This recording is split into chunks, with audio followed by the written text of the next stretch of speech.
appeared before the Congressional Committee to tell what I knew of activities which might lead to an attempt to set up a fascist dictatorship. The potential for the disastrous rise of misplaced power exists and will persist.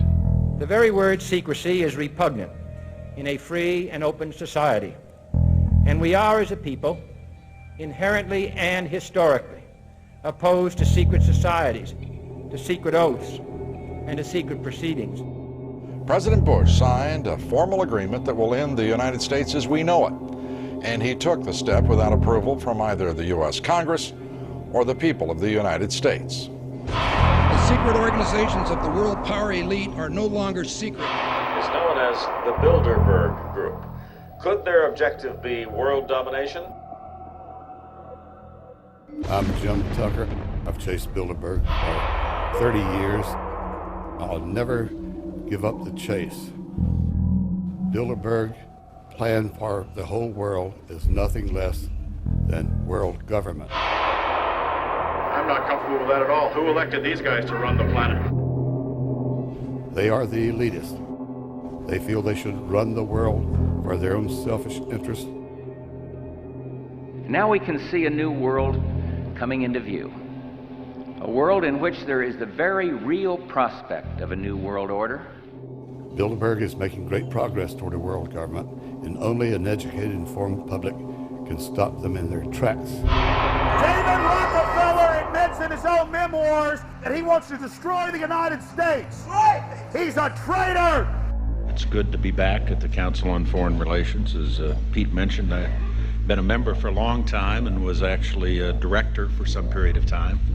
I never mentioned that when I was campaigning for re-election back home in Wyoming. Let us never tolerate outrageous conspiracy theories. Well, the reason I bring it up, if you've ever heard any of our call-in shows, you know that we have people that think about the conspiracy theories of people like you. You would be a poster child for these people because you have served on the board of the Council on Foreign Relations. You helped start the Trilateral Commission, and you've been to the Bilderberger Group. Are people too close in this world? People in business too close to the governments? Well, you know, there is such a thing as insidious influence. And the question is, how does it operate? Does it involve bribery? And does it involve some sort of psychological domination of individuals? I don't believe in this notion of some sort of secret societies controlling people. But of course, in any political system, there are sort of over-the-table and under-the-table arrangements. The New World Order was on display with the first Gulf War and the creation of a European Union. After losing to his crony Bill Clinton, he faded into the background as the agenda for a New World Order marched forward. Whenever these agendas were threatened, those who opposed them ended up dead.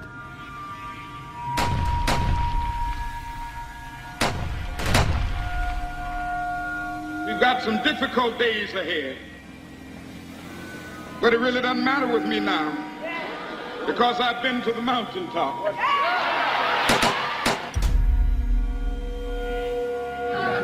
My thanks to all of you, and now it's on to Chicago, and let's win there. Thank you very much. Gave a paper about all three of the big assassinations in the 60s, which was John F. Kennedy, Bobby Kennedy, and Martin Luther King. And there are certain common denominators. I call these events deep events. We've become accustomed to the idea that every now and then something is going to happen, and we just know from the beginning we're not going to get to the bottom of it. And the more they happen, the more reconciled we've become to this state of affairs. In 1978, the House Select Committee on Assassinations could not ignore there was a conspiracy in regards to the assassination of John F. Kennedy. Good evening. A congressional committee has concluded that President John Kennedy and civil rights leader Martin Luther King Jr., both of them, were probably killed as the result of conspiracies. The House Assassinations Committee wound up its 2-year study by recommending that the Justice Department look into both cases. In the assassination of Dr. Martin Luther King, the committee concluded the likelihood of conspiracy. The committee's summary of findings says President Kennedy was probably assassinated as a result of a conspiracy, that its evidence establishes a high probability that 2 gunmen fired at the motorcade. The committee concluded that President Kennedy did not receive adequate Secret Service protection in Dallas, that the CIA was deficient in sharing information before and after, that the Justice Department and Warren Commission failed to pursue possible conspiracies and made their conclusions too definite. There seems to be no debate that the CIA and Secret Service were involved in the assassination, as you can clearly see 2 Secret Service agents being taken away from their positions at the back of Kennedy's vehicle just moments before the assassination. And no matter what you believe about Oswald, it has now been declassified that Oswald was trained by the CIA in 1957 under the cover of the Office of Naval Intelligence. Assassination is an option when the ruling class can identify an enemy who cannot be compromised. But how do they bend the population's will to do their bidding?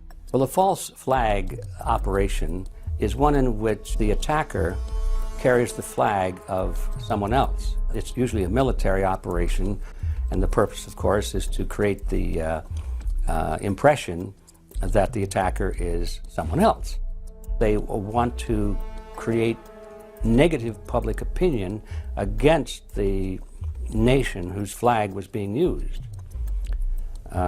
Or they may even not use a flag at all. This sort of thing is done all the time, and it's certainly not unique in history. I think we've been seeing a lot of it lately. Americans are easily motivated by false flag operations, and I think it's inevitable that we will see false flag operations in the near future. It is used in order to seize power at an accelerated pace. The government has lied about 9/11 repeatedly and used it to dominate the Middle East, while creating an evolving police state here, encroaching on civil liberties at home. And of course, building a new world order. There is a chance for the President of the United States to use this disaster to carry out what his father, a phrase his father used, I think, only once, and hasn't been used since, and that is a new world order. We know now that September 11th of 2001 was the beginning of what we might call a new world order. The new world order that this president's father talked about with such great enthusiasm seems to be high on the agenda of this administration. Under the second Bush administration, massive amounts of civil liberties were openly and brazenly taken away following 9/11. The passage of the Patriot Acts, the Military Commissions Act, and other horrifying anti-constitutional legislation was enabled by the incredible amount of fear generated by the media, all in the name of keeping us safe here at home. The war itself would create huge profits for the military-industrial complex, and the globalists would seize even more power and control over Middle Eastern resources in what they planned to become a Eurasian Union under their control. Although the establishment claimed to be fighting for our freedom abroad, they were destroying our sovereignty by stealth. Expanding on NAFTA, they were able to consolidate power on the domestic front by deindustrializing the United States through CAFTA, the Central American Free Trade Agreement, as well as the SPP, the Securities and Prosperity Partnership. Opponents, however, say the initiative is nothing less than a plan to create a North American Union that would eliminate sovereignty for all 3 nations. Building on the North American Free Trade Agreement, the NAFTA section of the Commerce Department is busy drafting laws and regulations for a North American Union, a union of Canada, America, and Mexico. The President has attended secret meetings and signed at least 2 agreements under the Security and Prosperity Partnership Program. The stated goal established by Presidents Bush, Fox, and Prime Minister Paul Martin is integration by 2010. It's a plan from the business elites, the political elites, that will cost more American jobs, cost American sovereignty, but it would fulfill the president's father's vision. Now, former United States Trade Ambassador Robert Zoellick is talking about it again with renewed vigor. This time, a new world order with business at the helm of trade and economic policy. It's an agenda that goes hand in hand with the United States, Mexico, and Canada working quietly and behind the scenes to promote a common market with common deregulation for the benefit of multinational corporations. It's remarkable to me, the arrogance, the idea of just simply throwing away the nation's sovereignty, but they're trying to do so in so many ways. People better understand that they mean exactly what they're saying. It's a new world order they're trying to create. Dobbs, the only mainstream anchor to expose the New World Order, resigned shortly after bullets were fired into his home. The elite do not plan on waiting around for these unions to be formed before implementing the next step in global government. Through the vast global economic crisis of the last few years, they have been able to devalue the dollar and undermine it as the world's reserve currency. They have allowed the Federal Reserve and IMF to consolidate power by taking control of the Securities and Exchange Commission, as well as issuing a global currency instead of the dollar, disguised as a special drawing rights unit. This aspect of the New World Order was announced at the G20 in April of 2009. There is a big thing that's going to happen in London at this G20, and then they're hiding it, they're camouflaging it, they're not talking about it. Coordination of international regulation. What they are going to do is to put our Fed and our SEC under the control, in effect, of the IMF. New World Order, that's what they're planning in there, is to undermine the U.S. currency, and it's just really sad. What it really is putting the American economy under international regulation. Yeah. And those people who have been yelling, oh, the UN's going to take over global conspiracy government. Theorists. They've been crazy, but now they're right. There's 20 or whatever people in the G20, say there's 20 ministers, thousands of us, and we can't get our voices heard. When Geithner said he would be open to the idea of a global currency last week, yeah. Those conspiracy people had said and suggested that for years. Right. You're not wrong.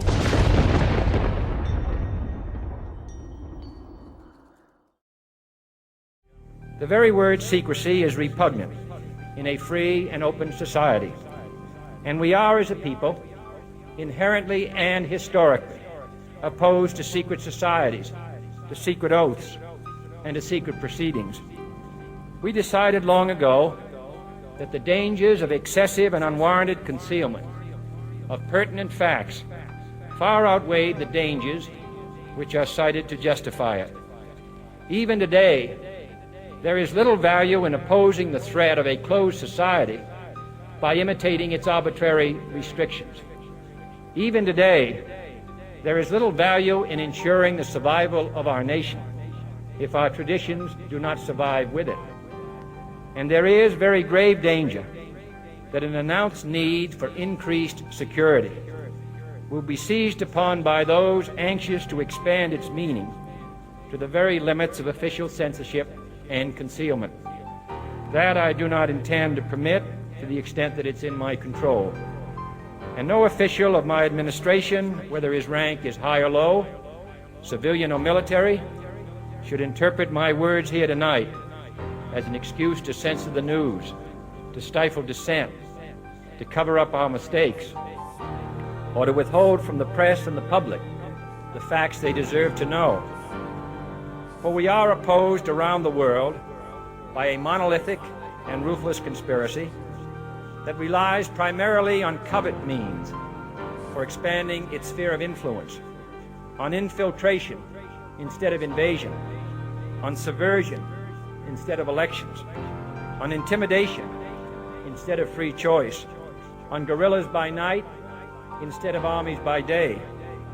It is a system which has conscripted vast human and material resources into the building of a tightly knit, highly efficient machine that combines military, diplomatic, intelligence, economic, scientific, and political operations.